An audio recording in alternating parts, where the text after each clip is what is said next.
And hello, everybody. We are live. Peyton, Andy, and Mike here with you for the first time all draft season. We did this last year. I don't know if anybody remembers. We did do this little show last year, but here we are again. We're going to call this the NFL Draft Lab. I thought that sounded fancy. I don't know how fancy we're all going to get, but, here we are, and we're here to discuss. I don't know. This isn't quite the same as last year's yelling about top quarterbacks and battling over should you draft a tight end or a pass rusher. And this year we're just kind of stuck waiting. I haven't dealt with the Broncos picking at 20. I want to say it was like the Super Bowl years the last time we were dealing with the Broncos picking at 20. And anything can happen. That's what's wild about it, including possibly trading out of the first round. Let's start here. And, Peyton, I know you watched a lot of Shedeur. You and I were on the sideline together, matter of fact, for the 2 years that he was up there. I met you at CU right before Dion was hired. Coach Prime was hired. I thought the pro day was interesting. You'd been around a lot of CU practices. What did you think of how they pulled that off the other day? Was it what you expected? I think they kind of like their top three people. You have Shedeur, you have Travis. They kind of know where they're gonna fall pretty much in that draft in that first round. So it was interesting. I mean, you saw, I don't know. I just think there was a better way to do it. Whether you have more people kind of showing off, like Shedeur is going to go in the top 5. That's what I'm going with. Travis is going to go in the top 5. I think you could have showcased a little better some other people. Will Shepard and maybe some of I don't know who all the DBs are, but yeah, Mike, what did you think? You've seen a lot of pro days. I mean, and look, pro days, they're there to augment your best abilities. I did like the concept of the 2-minute drill, I should say. I wasn't quite sure why we decided we couldn't reset the clock because you were moving media people back and take one more play at the end. I wasn't quite sure what was going on there, but what was your impression? I thought it was a good pro day. I mean, pro days are they can go one of two ways. Like the intent of a pro day is for the NFL and the teams that show up is that their scouts or their coaches run the dang drills. That was not the case here with Coach Prime and the Buffs.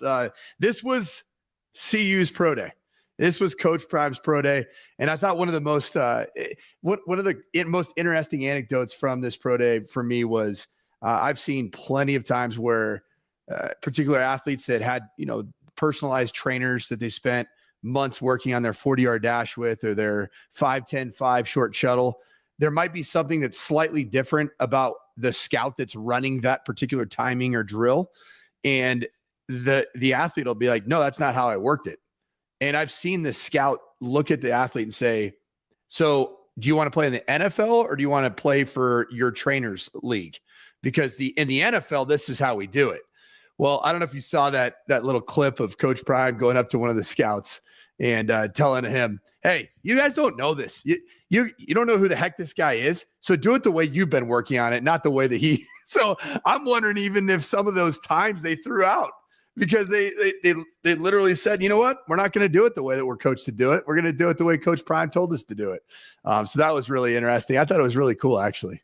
Oh, you did? All right.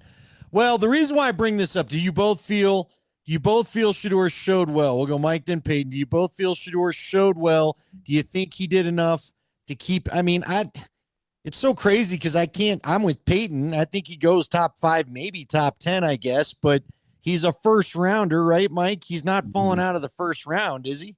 I would be shocked if he falls out of the first round. And I look at franchises like the Las Vegas Raiders. Are you really going to just hedge your bets with Geno Smith for the next 3, 4, 5 years? I don't know how he'd get past the Raiders if he does get past the Browns at 2 and the Giants at 3. It would shock me. It'd be mind-blowing to me if he gets past that spot. So I think Shedeur did enough at his pro day. I thought he looked like he always does, and he throws a really good football. I think he's very accurate. I think he's an advanced passer. I'm a huge fan of Shedeur's.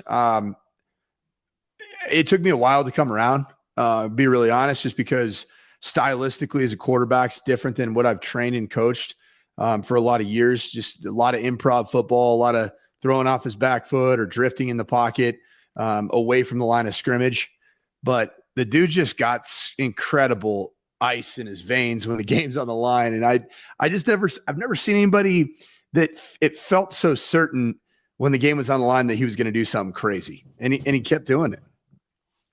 Yeah, I mean, I agree. Shador has accurate passing. His velocity is great. I think the pro day helped him kind of solidify that top 5 pick in the draft. I think it's really going to come down to a little bit of what I've seen is like the attitude. Like, you're not with your dad anymore coaching you. Is he going to be coachable in the NFL? Yeah. Okay. So you already said you thought he'd go top 5, Payton. I will say this. I probably need to hedge more towards top 10 because I don't know that I agree that they're looking at him in Vegas. Everything you said makes sense, Mike, but I just feel like knowing Pete Carroll, first off, I think Geno Smith is to Pete Carroll what Bo Nix is to Sean Payton. And I just think he's a lot older. I get it, but you got Ashton Genty sitting there. You could add an Ashton Genty at running back to your right there, get a running game going, build your style of team like you had in Seattle when you had a Marshawn Lynch and a great running game. Look, didn't they have Sean Alexander playing for him up there too? Then wasn't he part of Pete Carroll's regime as well? Seemed like he always had a back. I can't remember exactly, but that would add up the tail end of Alexander. So was my Carroll. point being, maybe the Saints is the area that he goes. Payton, that would be 9. Where would you think he would go? If you think top 5, you got the Giants. Who do you think he goes to? I think he goes to the Giants. I mean, you think about who's kind of going to go in that top 5. You have Cam Ward, Travis Hunter, Shador. I just don't see another quarterback going before Shador. That's where if Giants don't pick him, I don't see who Giants are going to pick.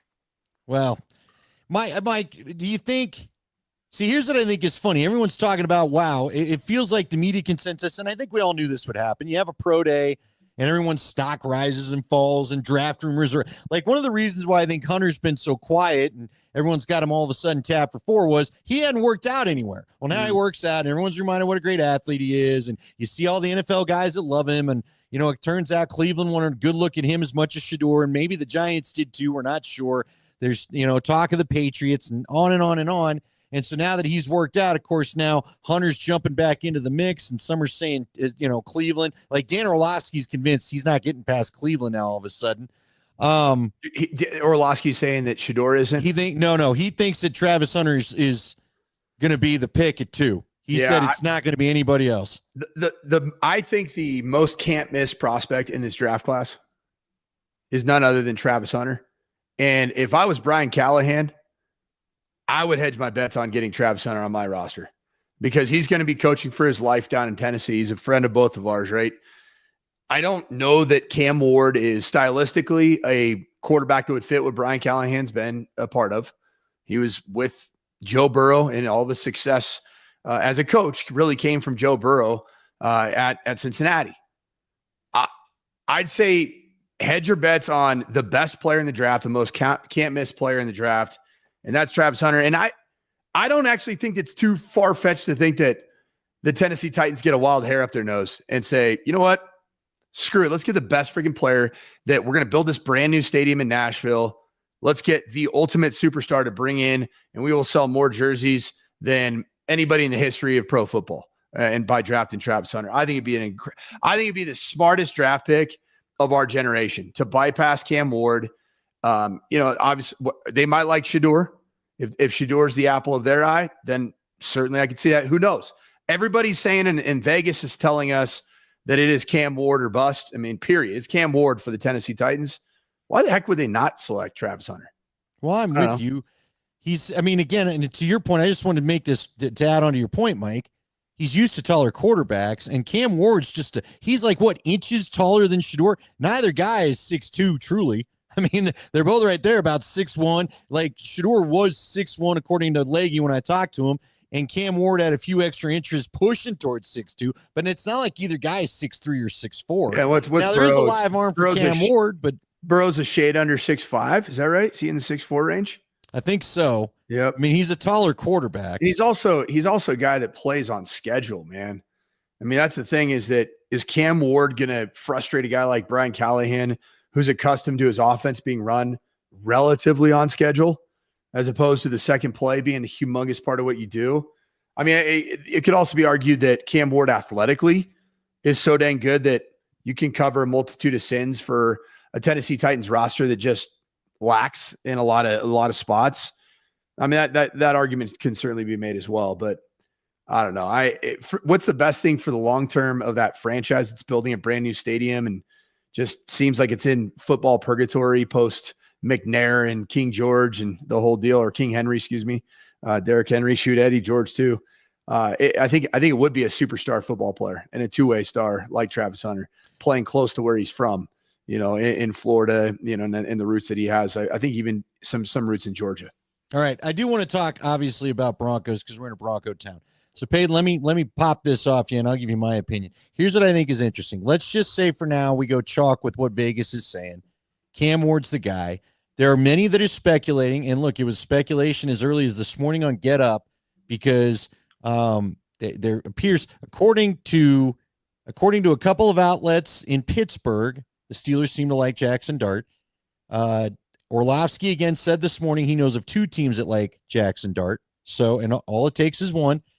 Let's say the Broncos were to trade out of 22 a Giants at the top of the second round. Okay, Payton. Let's say they don't go your route. They don't draft Shador. They take Hunter. They take Carter. They take whoever, and they're still looking for a quarterback. But they've got that top pick, that second overall pick so it's pick 34 in the second round. Would you guys? And I'll start with Payton. Would you be upset if the Broncos decided to fall? What if they traded all the way out of the first round from 20 down to 34? Is that a disappointment? I wouldn't trade out of the first round. I think they would be able to trade down 2 and still get a really good pick for the Broncos. So get that 30th pick, trade with Pittsburgh, Buffalo. I don't think you want to trade out of that first round for what they are looking for. I mean, you have Omari and Hampton, who will probably go in that first round. I don't think you want to trade out of the first, but I think they have a possibility to trade down 2 and then continue to see success in the draft. Mike, what would you do? Because I do think, let's say Steelers, let's just say, and again, this was I'm borrowing a conversation from Get Up, but let's just say the Giants go BPA, best player available, and it's not a quarterback. They go ahead and they grab whomever at number 3, and they know the Steelers want Dart. Dart is their guy. Would you be okay? Because again, you get value at 20 to get in front of the Steelers. That's what the Broncos would have right there. But Leggy has warned us, not a deep first round, but I don't know. Look, there may be only 15 first round grades anyway, so 20 ain't going to get you one because I don't think there's going to be a huge run on quarterbacks pushing guys down like a year ago. Are you okay with the trade? See, you're making the same face as Payton. You don't seem to like that idea. I just don't see it with Jackson Dart, man. I think this is that's fine. I don't care. It's going to be our problem. I don't see it at all. I don't see even kind of. In fact, a couple people that I talked to that were at the Combine and at the Senior Bowl said that Jackson Dart isn't, frankly, an NFL quarterback, period. So I don't know where this narrative has been created. I was a big Jackson Dart fan coming out of his 2023 season. I watched that young man play this season in 2 or 3 games and watched the entirety of his game, watched his game against University of Kentucky. And I thought that was the biggest indictment, whether or not this guy's an NFL quarterback or not. I heard he wasn't even good throwing live at any event that he's been to. So I think this is a completely manufactured narrative, and it might be spun by a very powerful agent, which we know does exist. These things happen this time of year. I would be shocked if he's a first-round quarterback, but we're talking about the Denver Broncos. And the Denver Broncos, if you're sitting at pick 20 and you start getting to, 10, 11, 12, 13 neighborhood, and if either Ashton Genty, which I don't think he will be, but if he is, Ashton Genty or Tyler Warren are available, you move and you go get a unicorn. You get a unicorn at either one of those 2 positions, which you truly do need. You can say Evan Ingram's already there. Evan Ingram's a nice piece, but is he the guy, the future of the position that can transcend just the tight end position, just like we saw in our guy, Brock Bowers, a year ago? That's the type of player you could potentially get with a guy like Tyler Warren. Same thing with Ashton Genty. If neither of those players are available, all right, and you don't absolutely love either Luther Burden or Tet McMillan. Missouri receiver. What's that? Luther Burden, the Missouri receiver. Think a little bit of Deebo Samuel in terms of thickness, physicality, but not tall. He's a 6'1.5", 6'1" guy, right? But he Which plays doesn't profile big. as a Payton type of guy. He plays big, man. Okay. He plays big. Now, he's a 50-50 ball guy. He plays violently through the catch point. I like him. I'm starting to come around to him. But also Ted McMillan, who is a Sean Payton prototype, right? He's 6'3" plus. He's a 50-50 catcher of the football. I think he's got really good speed. He saw it at his pro day. I think he ran 4.48 at his size. If either one of those guys are available, we'll find out. Sean Payton's in love with either one of those two dudes. I think they're drafted at pick 20. If he's not in love with any of those guys or doesn't see them as a fit in the first round at pick 20, doesn't see the value, then I think that the Broncos and Sean Payton trade out of pick 20. And I think you bolster. Yep, I said it, the word bolster, the B word. You bolster every single bit of those 2nd through 5th round picks, if you can, to add to it in order to get a very rich draft class of tight ends and running backs and receivers, kind of mid-tier receivers from those rounds. Payton, what are the positions you like to see them focus on? Running back, tight end. I know some people are saying you want like offensive line, offensive tackle. I think at least your first 2 picks have to be a running back. Like Mike said, if Ashton Genty is available, he has the ability to make a huge difference in Denver. So if he's still available, that's when you draft up.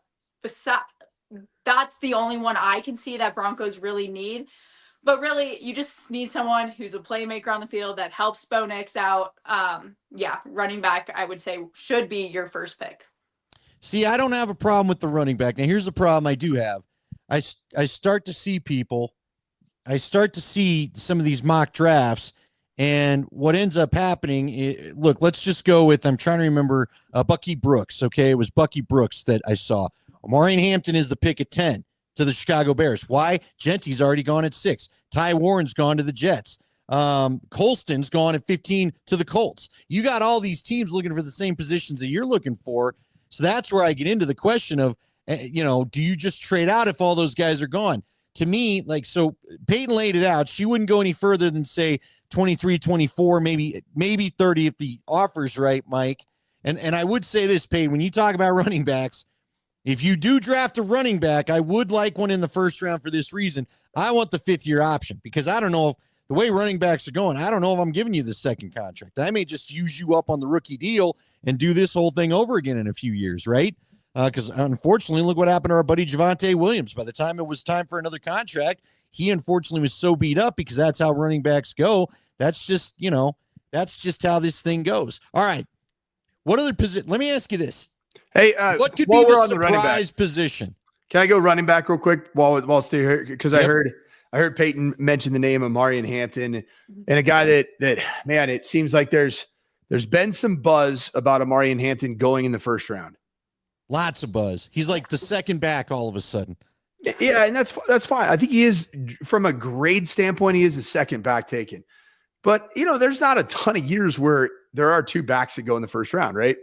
Raj and I went through this exercise, and it was a little bit more than I thought. I thought it was like once every 20 years or something like that. It was more than that. But when you watch Omarion Hampton, even if you just, you pull up his YouTube and look at clips of him, I know that there is the bias that you can have because he played running back at the University of North Carolina.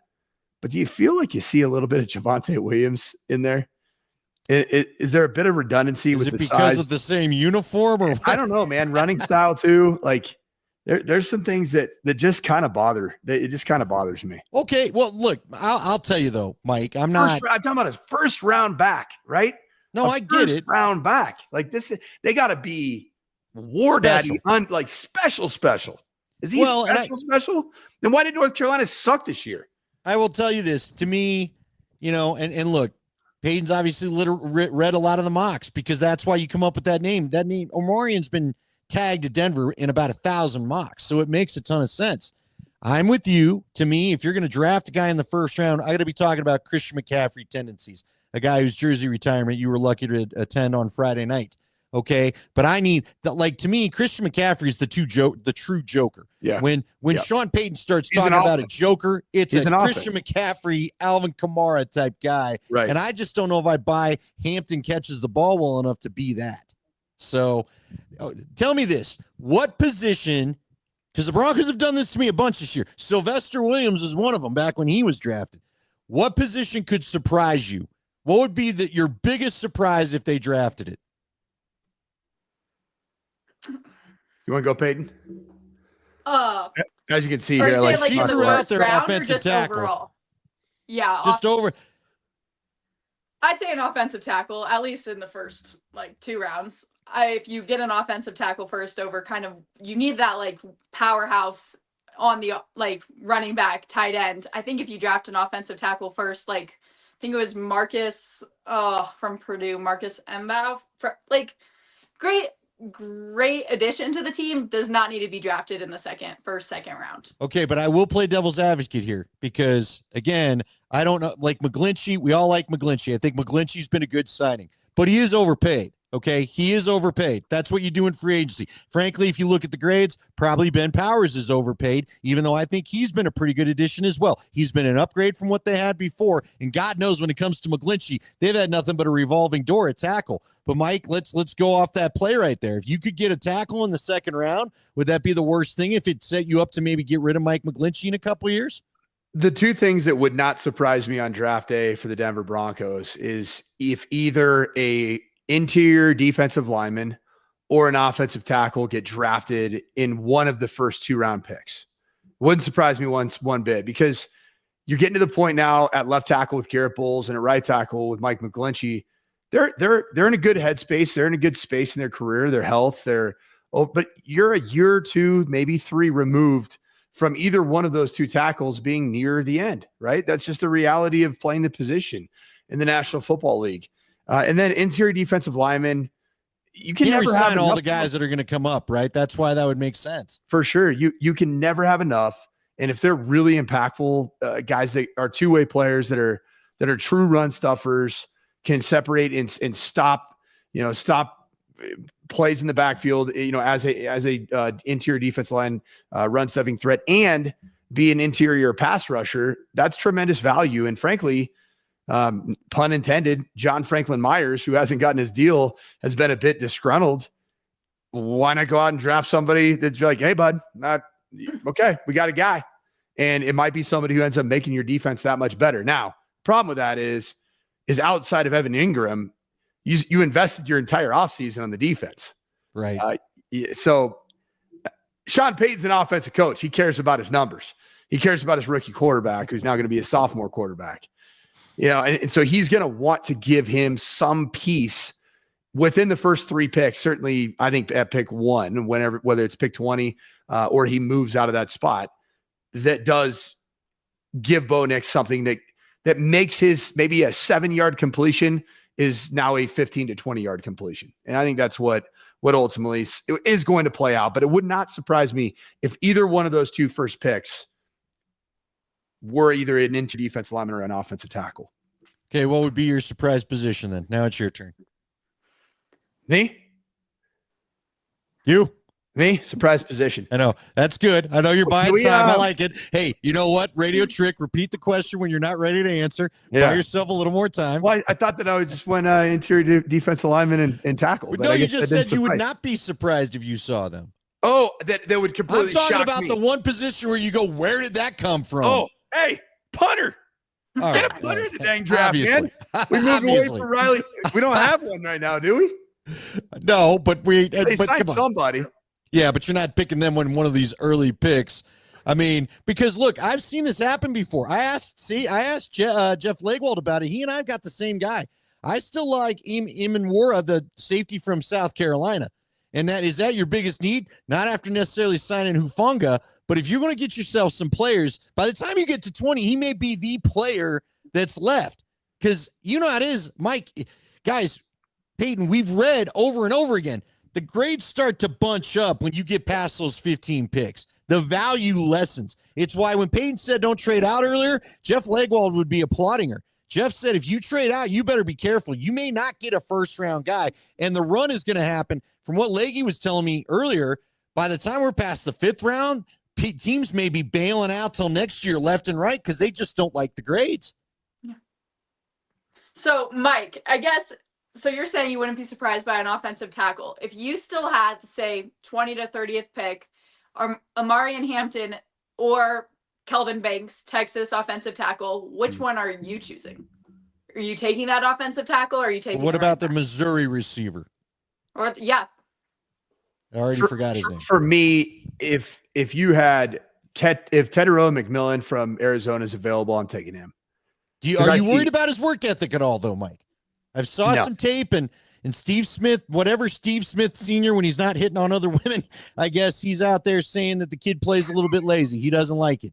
Well, yeah, I mean, Steve Smith is he's turned into the hater of all haters for everybody that plays the position that he used to play. So I'm a bit of a consider the source on that, because that's just an age-old tradition of all athletes, is that they get into a space later on in their post-playing career where they just decide to overly scrutinize every player. I think Tedero McMillan, one of his best characteristics was just how available he was and how much of a playmaker he was in his entire time as a receiver at the University of Arizona. I'm a fan of this player. I think he is. I think he'd be a tremendous fit. I think Sean Payton, and the serious nature of how Sean Payton operates, I think that it would have this guy is a 6'5", 212-pound receiver that just this past year, man, 84 catches, 1,319 yards. In back-to-back seasons, he had over 80 catches. His sophomore year had 90 catches. He's only played 3 seasons, so there's a lot of tread on the tires remaining. This dude's a freak, man, and I love the thought of having 2 massive skill set receivers that can run routes, get in and out of breaks, and Cortland Sutton and Tedero McMillan for Bo Nix to start out his second year, and Marvin Mims on the inside. To me, that is a beautiful offensive setup. And then you got Evan Ingram to be able to split the difference in the middle of the field. That would actually be a very challenging cover for any secondary in the National Football League from a personnel standpoint. All right. Would you take him at 20? Yep. I don't know. I don't think he'll be available. You think he's gone early? I do. I think the guy's a 6'5", 212 with the production that he's had and the ability to high point the football. I don't think he's available at pick 20. If he is, I think you jump all over it. I think Luther Burden will be available at pick 20. Yeah, but see, I saw him overall ranked in the 30s. Now, again, I don't know, whatever it's worth. I agree with that. I think he's somewhere between a late first and an early second. Well, then, see, I'm trying to trade back if I can, but I don't know if you're going to be able to. All right, guys, I just want to let everybody know out there, we're going to try to keep these things to a half hour. We're going to dive into the tight end position specifically next week. I want everybody's sleepers. I want the one you like best. I'll ask all 3 of you. Mike, we'll start with you, then we'll go to Peyton, then we'll say goodnight for tonight and catch us again Monday, 9:00. I think we'll be okay. One quick one, man. Why does my head look so dang big compared to you guys? Because you're all up in the grill of your camera. We're all like, she and I are just I'm kind of chilling. I mean, I got a lot of space between me and my camera. I don't know. Doesn't feel like it. It feels like you're all up in the gorilla cage, or you're just like right here. Hey, I'm Mike. Hey, I've got to shave. I mean, it's, all right. Seriously, what's been the most surprising either riser or faller since we started this thing? Because basically the CU Pro Day wrapped up all the public evaluations, right, Mike? Now it's about stacking your board, having your meetings. I think there's no more big pro days, no more combine. So at the start of the year, like Travis, Abdul Carter, I feel like wasn't necessarily in the mix till about around the combine. What has surprised you the most about this kind of draft evaluation process? Which player? Just give me one name. Dylan Gabriel.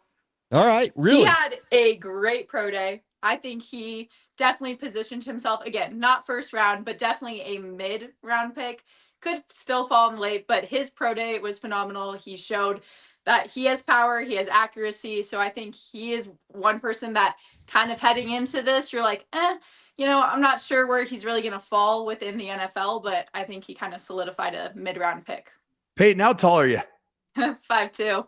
Yeah, you're You're about 2 inches shorter than Dylan Gabriel. Yeah. I'm You know? not saying he's a first round. I'm saying it surprised me. His pro No, day I surprised know. me. I love Dylan Gabriel. Did you guys see the picture of from Oregon's pro day? And it was Justin Herbert, Bo Nix, and then Dylan Gabriel. And it was like, dude, Dylan Gabriel is really, really small. And like, even, I mean, frankly, Bo Nix looks fairly small. And he's not a small dude. He looks fairly small compared to Justin Herbert, man. It's insane. And I'm not. You better be careful. Payton's a former gymnast. She's going to triple flip over and give you a kick in the nose if you're not careful. That's awesome. I'm a big fan. Yeah, I think the player that's, I wouldn't say surprised me the most, but I think has acquitted himself really well. And I think it's why it's really important for young athletes to see this example. I didn't think that Ashton Genty was going to end up being a no-brainer top 10 pick. I didn't Feels think like so. he's going to be. Yeah, and I would say he absolutely will be. Okay. I think that the lesson learned for young athletes is Ashton Genty, from a character perspective, work ethic perspective. You brought up, Andy, about Ted McMillan and question marks there. I mean, Ted McMillan at one point, it felt like he was a no-brainer top 10 pick at different stages during the regular season of the college football regular season. I think Ashton Genty, because he is such a workhorse on the football field, but off the field has such high character. I think that he has shot up all the draft boards and gotten to the point where I've seen even some people talk about him as the most can't miss prospect in this draft because everything just adds up. He's a fantastic player. I'm proud to be, an alum and having worn this beautiful helmet here. So that is so one ugly Bronco. That's my guy, is Ashton You Genty. roided up that Bronco pretty good, didn't you? Oh yeah, it's not Times New Roman 8, more like Times New Roman 800 right there. It's a big font Bronco. All right, the guy that I can't figure out really is Colston Loveland, the Me tight too. end for Michigan. I feel like we're all trying to force the second tight end of the. You know what I keep having flashbacks of, and it's not good flashbacks. Noah Fant. Remember when it was Hawkins or who was the guy?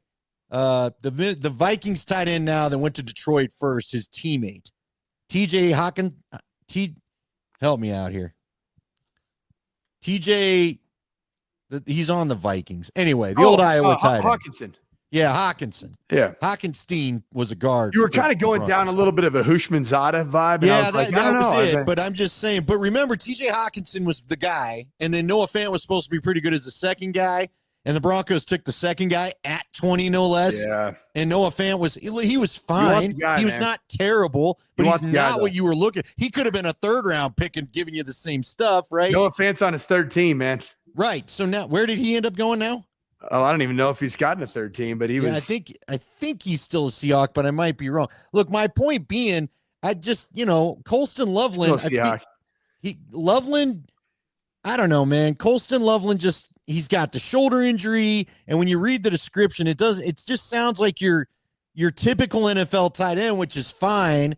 And I don't think this joker position that everyone keeps. I don't think that's your typical NFL tight end. That's elite, and I think the only guy that's close to that right now is Warren. So that's a little preview for some of that talk next week. We'll have to get into the backs too. The backs are fascinating, and there's a lot of. See, that's the only thing about taking a back with one.